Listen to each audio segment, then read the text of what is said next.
Hello everyone, আসসালামু আলাইকুম। সবাইকে অনেক অনেক শুভেচ্ছা জানিয়ে শুরু করছি আজকের রেসিপি, হাঁসের মাংসের কালা ভুনা। এটা খেতে অসম্ভব মজা হয়, একবার হলেও ট্রাই করে দেখবেন। প্রথমে আমি একটা হাঁসের মাংস নিয়ে নিয়েছি। আপনারা চাইলে রাজহাঁসের মাংস নিতে পারেন, তবে আমি পাতি হাঁস দিয়ে কালা ভুনা তৈরি করব। এখন মাংস রান্না করার জন্য প্রথমে আমাদের ম্যারিনেট করে নিতে হবে। এজন্য একটি বড় পাত্রে হাঁসের মাংস নিয়ে নিয়েছি। এবার মাংসের মধ্যে এক এক করে সব কিছু দিয়ে দিচ্ছি। প্রথমে আমি 1.5 কাপ পরিমাণ পেঁয়াজ কুচি দিয়ে দিচ্ছি রসুন কুচি 1/4 কাপ পরিমাণ, দিয়ে দিব স্বাদ মতো লবণ, হলুদের গুঁড়া 1 চামচ, মরিচের গুঁড়া 2 চামচ, ধনিয়া গুঁড়া 1 চামচ, জিরা গুঁড়া 1 চামচ। এবার দিয়ে দিচ্ছি এলাচ 6টি, লবঙ্গ 5 থেকে 6টি, 1 টুকরা দারুচিনি ভেঙে দিয়ে দিলাম। দিয়ে দিচ্ছি তারা মশলা 1টা।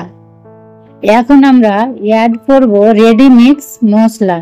এই মশলা দিয়ে গরুর মাংস, খাসির মাংস, মুরগির মাংস বা হাঁসের মাংস দিয়ে রান্না করতে পারেন। প্রসেসটা একটু অন্যভাবে করতে হবে। আমি যে রান্নাটা দেখাচ্ছি সম্পূর্ণ সেম থাকবে, শুধুমাত্র টমেটো সস, চিলি সস দেওয়া যাবে না,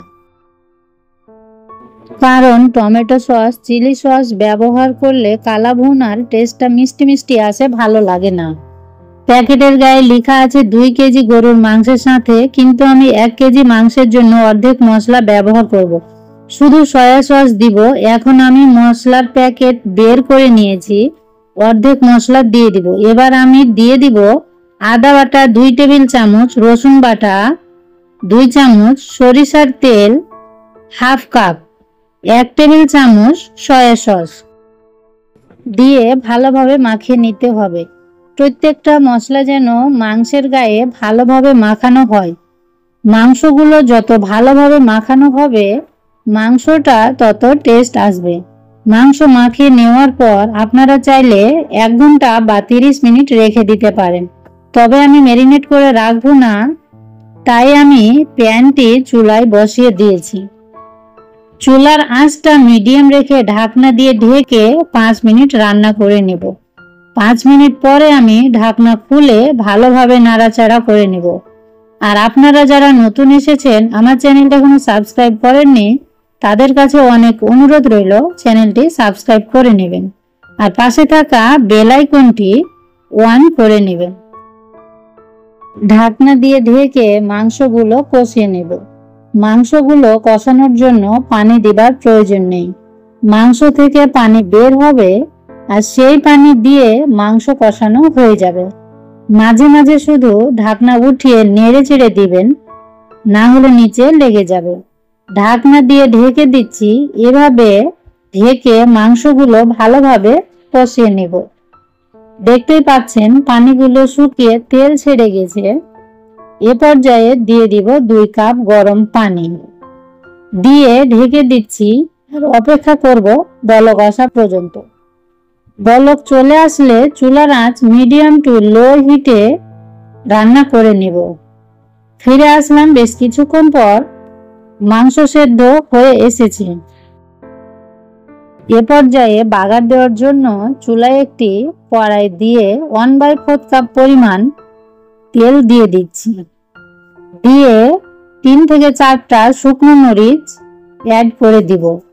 কয়েক সেকেন্ড নাড়াচাড়া করে দিয়ে দিচ্ছি রসুন কুচি, হালকা করে ভেজে নেব। এবার অ্যাড করে দিব পেঁয়াজ কুচি। এভাবে আপনারা পেঁয়াজের পাপড়ি ছাড়িয়ে বা কিউব করে কেটে দিতে পারেন। পেঁয়াজগুলো নাড়াচাড়া করে পেঁয়াজ লালচে হয়ে এসেছে, তখন কিন্তু আমাদের বাগারের পেঁয়াজটা রেডি হয়ে যাবে।